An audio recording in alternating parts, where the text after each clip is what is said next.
Is it normal to feel empty when everything seems fine? Part 1. The quiet emptiness no one talks about. Is it normal to feel empty when everything in your life looks fine? Not broken, not dramatic, not tragic, just fine. You wake up, you move through your day, you respond to messages, you do what needs to be done. From the outside, nothing looks wrong. And that's exactly why the emptiness feels so unsettling. Because it doesn't come with tears. It doesn't come with panic. It doesn't even come with sadness. It comes with silence. A strange internal stillness, as if something essential has gone quiet inside you. You can laugh, you can function, you can even enjoy things, briefly. But when the noise fades, you notice something missing. Not pain, not despair, presence. You're there, but you're not fully there. And the hardest part is this: you don't know how to explain it to anyone. Part 2. I should be happy and other silent traps. One of the most painful thoughts that appears with emptiness is this: I should be happy. You tell yourself that over and over again. You list everything that's right: a job, income, safety, people around you. You try to logic your way into feeling better, but emptiness doesn't respond to logic. Instead, it turns into shame. You start thinking, what kind of person feels empty when others are struggling? Why can't I just appreciate what I have?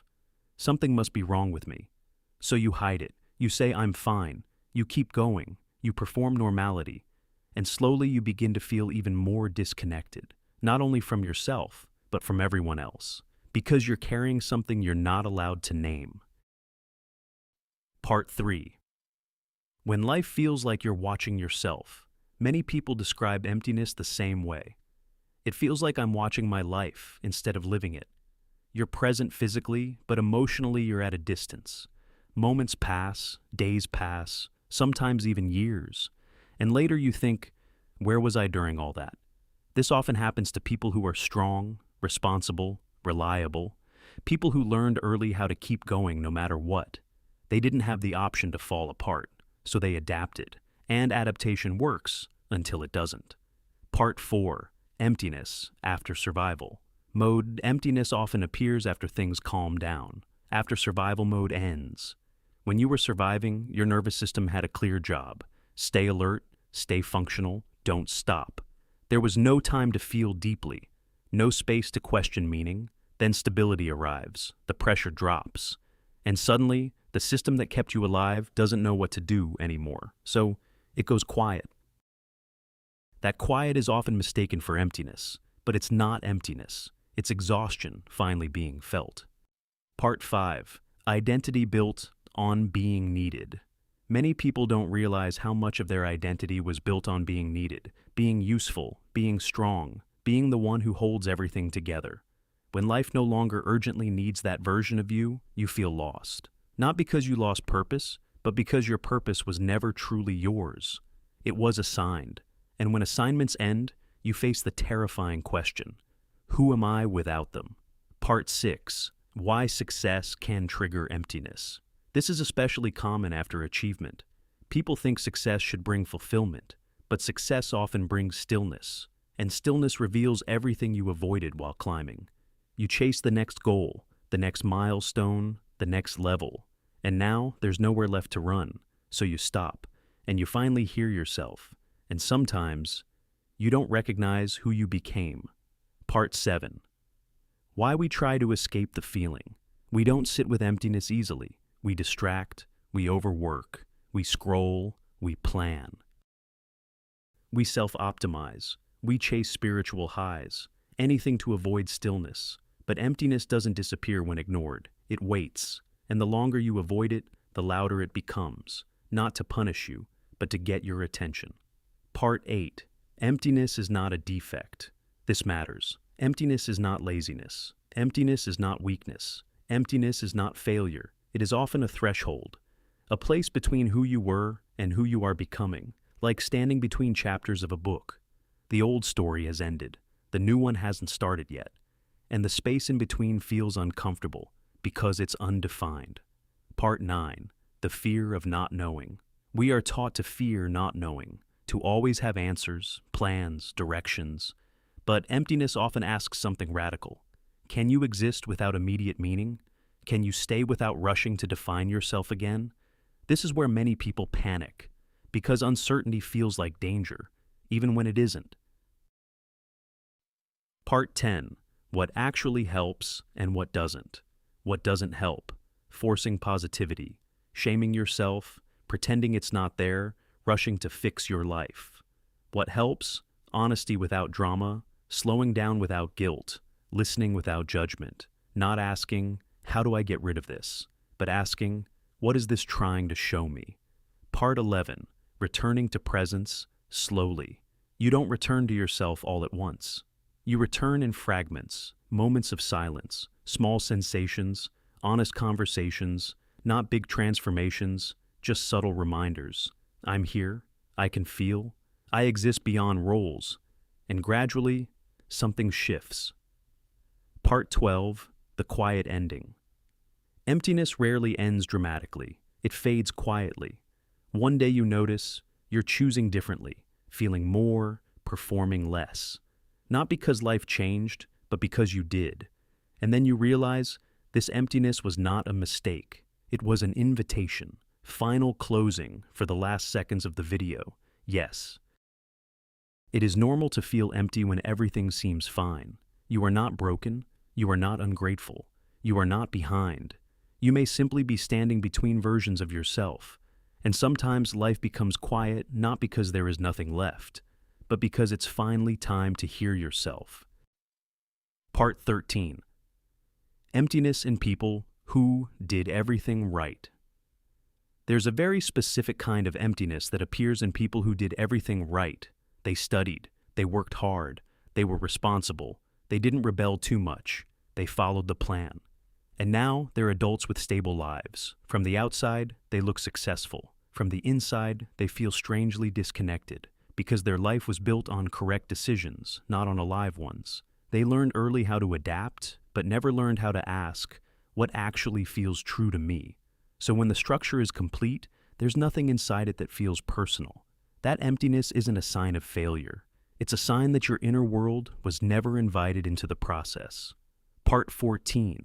The emptiness that appears after becoming a parent. Many parents experience emptiness quietly and feel deep shame for it. They love their children. They would protect them with their life.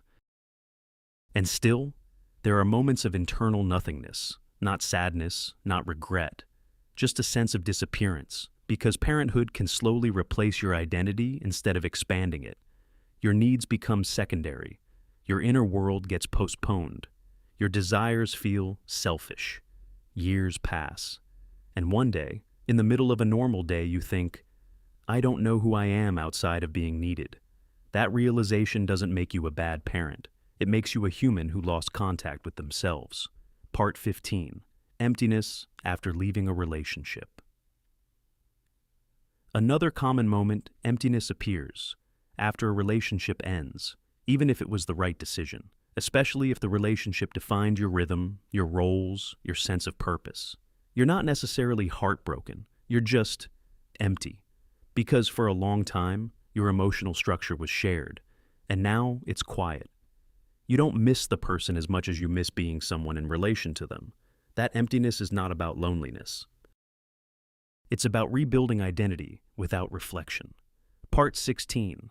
Emptiness in high achievers. High achievers often feel emptiness the hardest because they are trained to override internal states. Tired, push, confused, focus, empty. Set a new goal. Achievement gives direction, but it doesn't give meaning. So when goals are reached or no longer excite you, there's nothing left to distract you from yourself. And the internal silence feels unbearable. But it's not emptiness. It's your nervous system asking, can we stop running now? Part 17. When spirituality doesn't fill the void. Some people turn to spirituality hoping it will erase emptiness.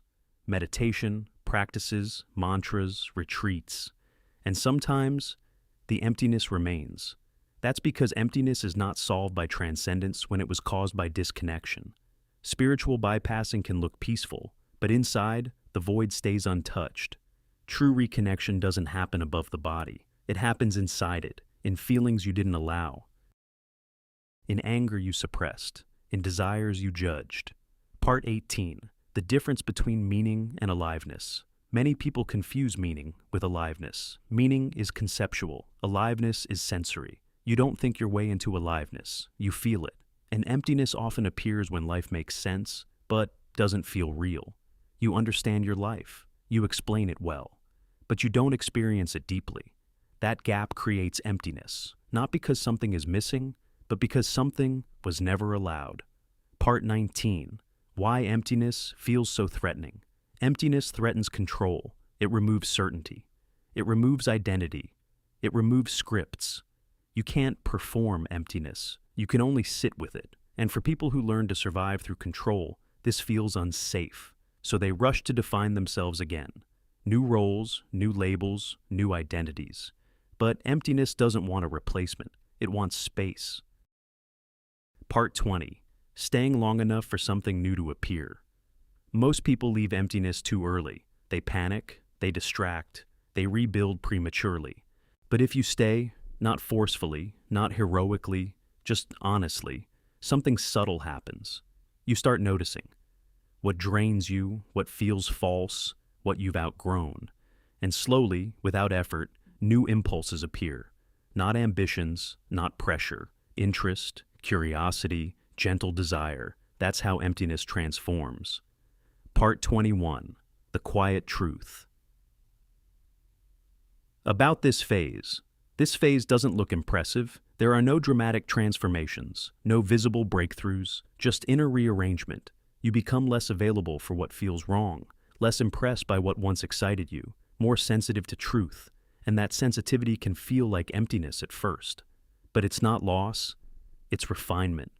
Part 22. Final reflection, extended ending. If you feel empty while everything seems fine, there is nothing wrong with you. You are not ungrateful. You are not broken. You are not failing at life. You are listening, maybe for the first time. And that silence you're afraid of is not punishment. It's space. Space for a life that isn't built on survival, performance, or expectation, but on presence. And that kind of life always begins quietly,